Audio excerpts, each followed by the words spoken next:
My name is Christian Patrick, and I'm 24 years old. I want to read you something I wrote 5 years ago. I got my first job at the age of 19, which I know is pretty late. This comes after multiple attempts to find a place to work. It was in a warehouse. I went in on the first day at 10 a.m. and I was full of energy. My job was to receive orders and pack them into boxes. Pretty simple. I had to do that from 10 a.m. to 7 p.m. with 2 half-an-hour breaks. Long story short, I hated that shit. No joke, I felt like a slave. I also found out I had to do that 5 days a week, full time. I lasted 2 weeks. Funny thing is, it wasn't even because I quit. The agency that put me onto the job told me that the company let me go because of hours. I wasn't complaining. A few weeks later, I got a new job at Domino's, the job I'm at now. I was looking forward to this job because I wanted free food.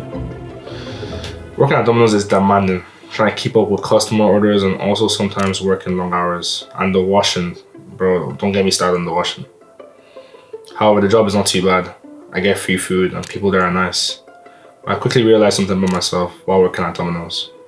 I really don't like working for anybody. I hate it.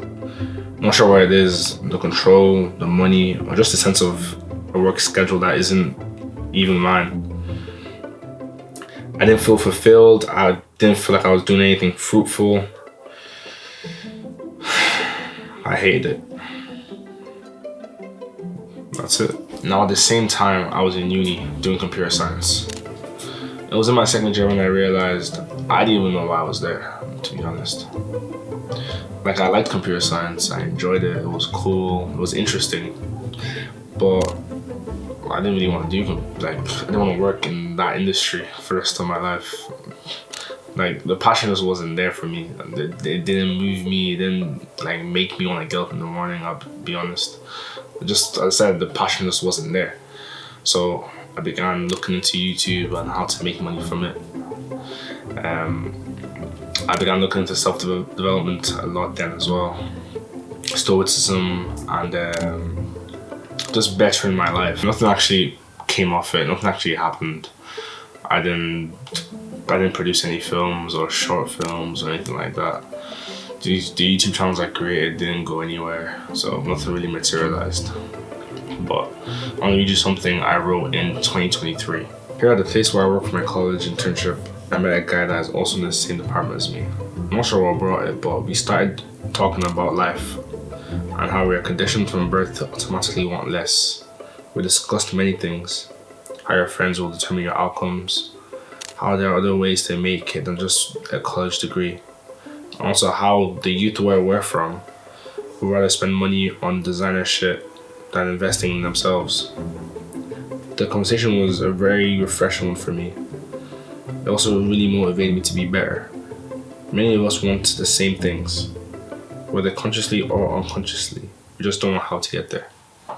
The conversations I had with this guy really opened my eyes because he was saying stuff while I was thinking them. He was saying things that I was saying to myself. Like, it was so crazy. We would talk intensively, long talks about just wanting more for ourselves and not going to the traditional route. Like, his whole thing was he just wanted freedom, time, freedom. He just wanted to do what he wanted to do whenever he wanted to do it. I think he wanted to go to Australia or New Zealand or something just to work for himself, which I respected. The reason why I opened my eyes a lot was because he was someone my age that was kind of saying the things that I was saying. He was talking about bettering himself. He was talking about not going down the traditional degree route, but just doing something that he wanted to do, that he was passionate about. And I was like, okay, there's something here. That's okay. Now the crazy thing is, the very next day, I want to read you something else that I wrote in 2023. This was the very next day. Looking back at this now, this is a bit insane. I met another intern here. He's on the same floor but different department. We started talking on our way to lunch. He told me he started a podcast. He told me that he started a podcast. I told him I'm into film and YouTube and all that stuff.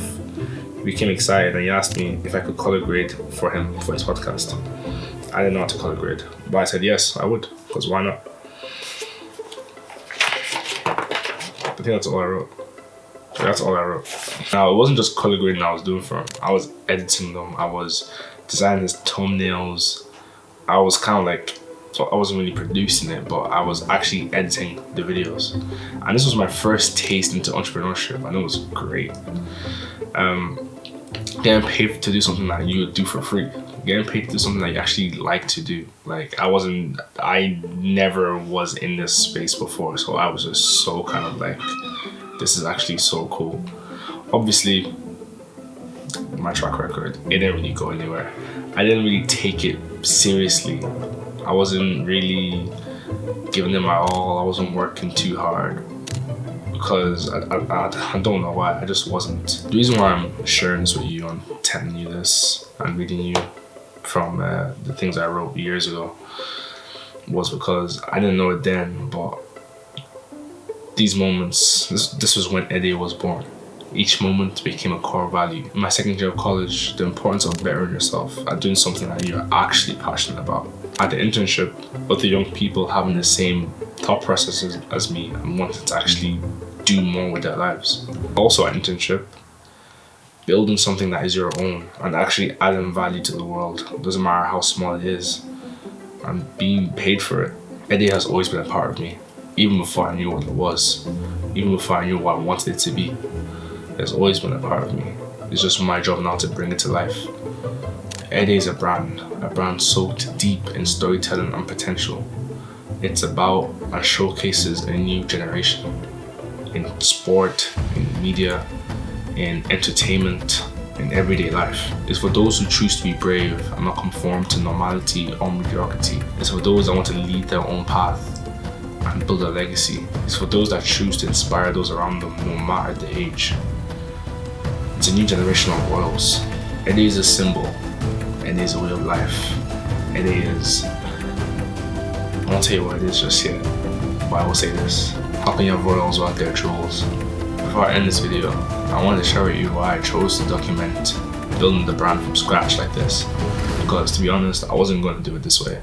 I wasn't going to document the ins and outs of building this brand. To pull this off, I'll need to give everything that I have.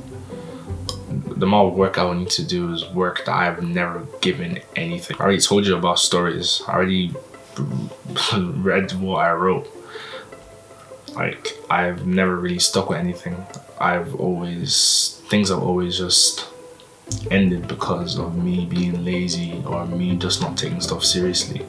I'll have to go against my own flaws and actually bring this to life the way I think it needs to be brought to life. The work I will need to do, I will need to actually look within myself and become better. The investment is great, not only time but money.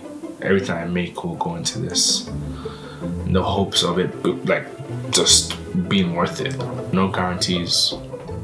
If that doesn't make you want to watch, I don't know what will.